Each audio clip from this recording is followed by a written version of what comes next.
디올백 사건 수사심의위원회에는 1명이 빠진 14명이 참석해 모두 김건희 여사를 재판에 넘기지 말자고 한 것으로 알려졌습니다. 다만 수사를 계속해야 한다는 의견도 나왔습니다.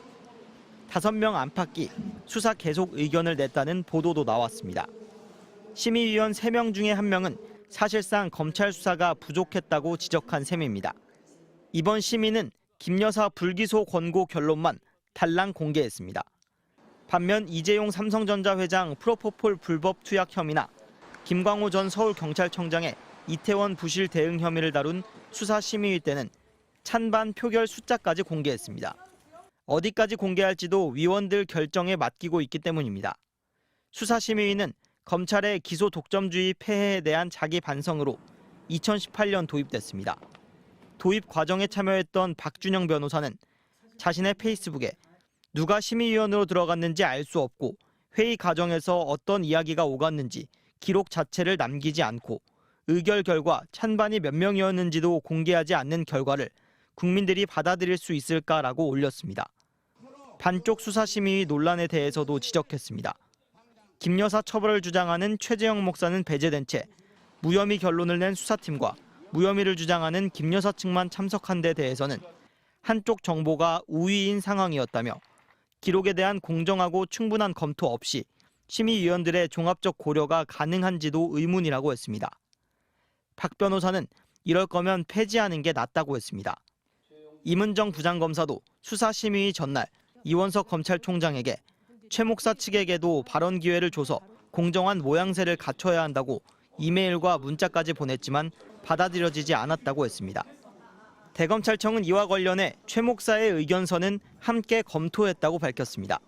MBC 뉴스 김상훈입니다. 피의자 김건희 여사의 모든 혐의에 대해 불기소 처분을 권고한다. 수사심의위원회의 결론입니다. 김 여사 혐의는 모두 6개. 최재형 목사한테 디올백과 샤넬 화장품 등을 받은 것이 청탁금지법 위반, 알선 수재, 변호사법 위반, 뇌물수수에 해당하는지, 김 여사가 금융위원 인사에 개입하는 직권남용죄를 저질렀는지, 디올백을 대통령 기록물로 지정해 증거를 없애려 했는지입니다. 수사심의위는 결론이 만장일치였는지 표결했는지, 표결했다면 몇 대 몇인지 공개하지 않았습니다. 다만 일부 혐의는 수사가 더 필요하다는 의견도 나온 것으로 알려졌습니다. 또 김 여사가 디올백을 돌려주라고 지시했다는 건 대가성을 인지했던 것 아니냐는 질문과 디올백을 받은 것 자체는 잘못됐다는 지적도 나온 것으로 알려졌습니다. 국민 눈높이와 법리적 판단 사이 괴리가 심의 과정에서도 그대로 드러난 겁니다. 김 여사와 최 목사가 디올백이나 샤넬 화장품 등 수백만 원짜리 금품을 주고받은 사실은 다툼의 여지가 없습니다. 다만 검찰 수사팀과 김 여사 측은 이 금품을 접견을 위한 수단이나 감사의 표시라고 하지만 최 목사는 청탁의 대가라고 반박합니다.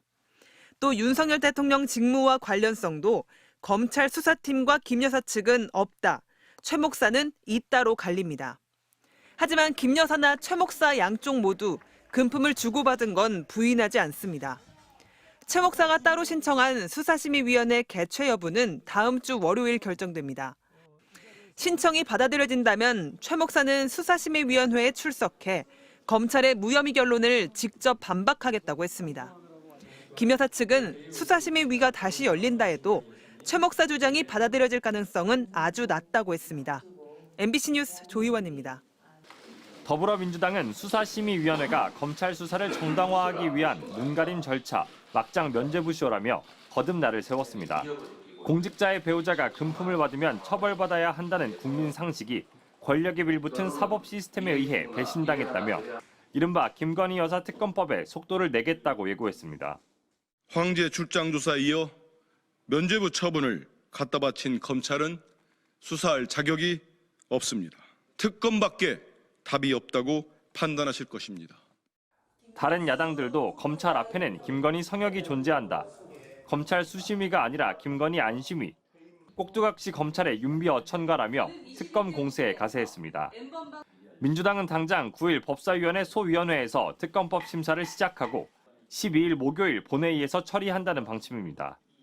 도이치모터스 주가 조작 의혹과 명품백 수수 의혹은 물론 최근 불거진 김 여사의 공천 개입 의혹을 더한 새 특검법도 발의했습니다. 국민의힘은 검찰 수심위가 중립적으로 잘 판단했을 거라며 문재인 정부에서 만든 수심위를 민주당이 비난하는 건 자가당착이라고 반발했습니다. 김건희 여사 특검법에 대한 반대 입장도 거듭 분명히 했습니다. 기승전 특검법이죠. 지금 민주당이 22대 국회에 들어와서 발의한 특검법안만 10개나 되지 않습니까? 다른 시급한 민생 법안들을 뒷전에 두고 또다시 특검에만 매달리는 것이 아닌가. 특검법이 본회의에 상정되면 무제한 토론, 필리버스터도 검토하는 것으로 전해졌습니다. 대통령실은 검찰 수심위 결정에 대해 이틀째 입장을 내지 않았습니다. 김건희 여사 특검법은 앞서 야당 주도로 21대 국회에서도 통과됐지만 윤석열 대통령의 거부권으로 재표결 문턱을 넘지 못하고 폐기됐습니다. MBC 뉴스 정상빈입니다.